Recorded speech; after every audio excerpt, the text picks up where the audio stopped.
Me complace daros la bienvenida a esta pequeña cápsula inspirada en los libros escritos por José Agustín, Tragicomedias Mexicanas, una crónica histórica que busca ver los recuerdos de las gentes que vieron esas épocas, contar lo que se dice, lo que se dijo y lo que no se dirá de esas enmarañadas historias de la política mexicana. Así que quédense y echemos un ojo a nuestro México de oro. Empecemos nuestra travesía con Ernesto Zedillo, un candidato repentino postulado a las prisas y que a tan solo 19 días de comenzado su sexenio, la marea de desvergues económicos que venía cargando el país se desbordó en el conocido efecto tequila. Zedillo ni siquiera tuvo tiempo para asegurar su triunfo. Jaime Sierra Puche anunció en un mensaje brumoso que el peso mexicano ampliaba su banda de flotación en un 15%. Claro que los medios de comunicación en ningún momento mencionaron una devaluación, pero el mensaje era claro. Miles de mexicanos perdieron sus trabajos, miles de negocios se fueron a la quiebra absoluta y los ahorros de miles de personas se esfumaron en una mañana. El peso mexicano había perdido el 50% de su valor frente al dólar. La situación llegó a tal grado que México estuvo a punto de suspender sus pagos con el extranjero y Estados Unidos se vio obligado a aumentar la deuda en $20,000 millones. El gabinete de Zedillo, por su parte, recurrió a una medida controversial, el Fondo Bancario de Protección al Ahorro, FOBAPROA. Y por si fuera poco, tan solo unos meses después ocurrió la masacre de Aguas Blancas, donde la policía del estado de Guerrero asesinó a 17 campesinos de la organización campesina de la Sierra del Surque, un acto que se repetiría 2 años después en Chiapas, tras el ataque de la comunidad a los indígenas tlotziles de la organización Las Abejas, en una pequeña iglesia dejando a 42 muertos, incluyendo niños y mujeres embarazadas. Vicente Fox llegó a la presidencia de la República tras ganar y ser presidente del estado de Guanajuato en 1997.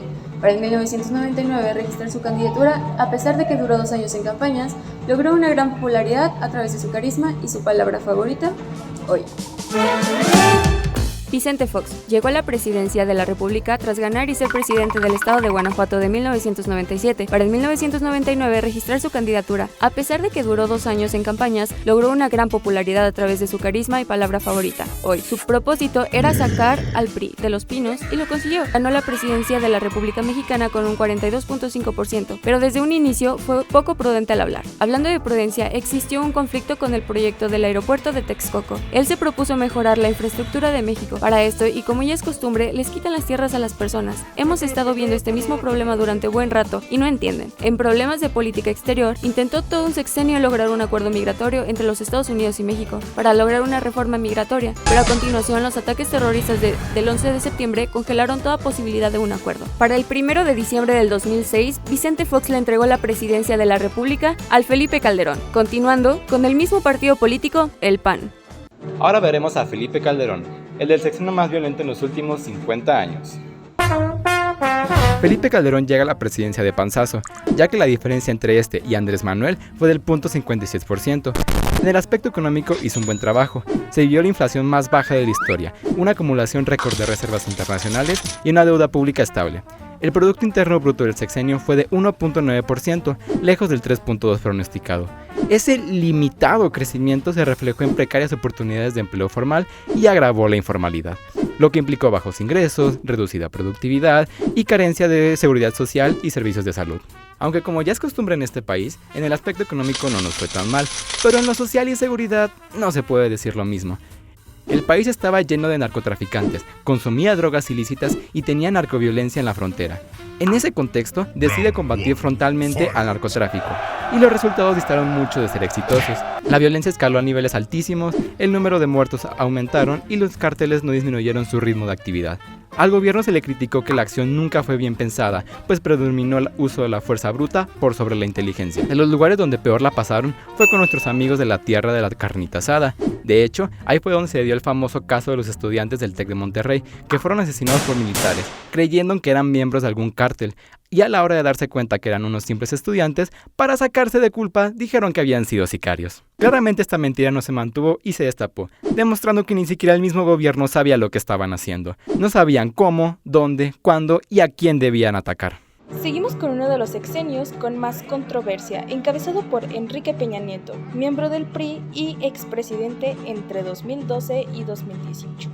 Durante su mandato hubo un registro de 161 feminicidios entre el 2015 y 2017. Y eso no bastaba, pues también se le ocurrió dejar de tomarle importancia al caso de los 43 normalistas de Ayotzinapa. Un caso que hasta hoy en día se sigue teniendo en carpeta de investigación abierta y sin resolver. Pero claro, al pueblo no se le puede ver la cara con estos temas, pues hasta ahora nadie tiene pruebas, pero tampoco dudas de que el gobierno tuvo mucho que ver. Y era de esperarse que con un gobierno así de tranza también se pasaron unos pesitos por debajo de la mesa, pero no era cosa de uno o dos, sino de todo un club de 23 gobernadores que pensaron en la misma jugada. Pero por supuesto, no todo es dolor ni controversia, también se le reconoce haber hecho reír al país con sus tragedias que lo humillaron a nivel nacional.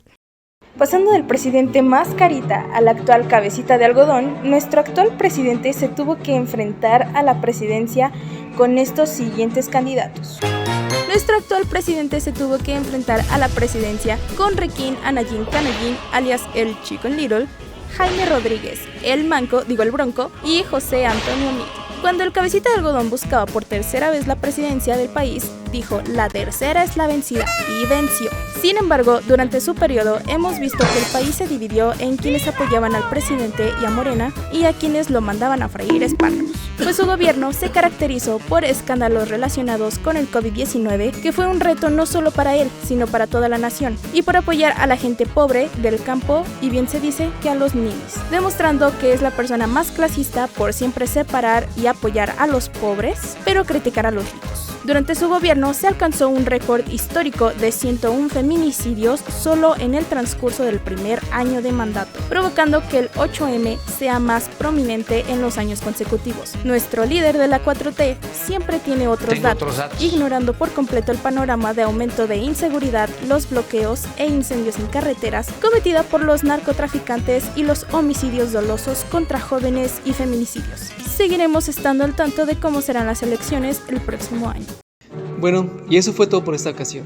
Espero que les haya agradado y nos vemos a la próxima. Muchas gracias.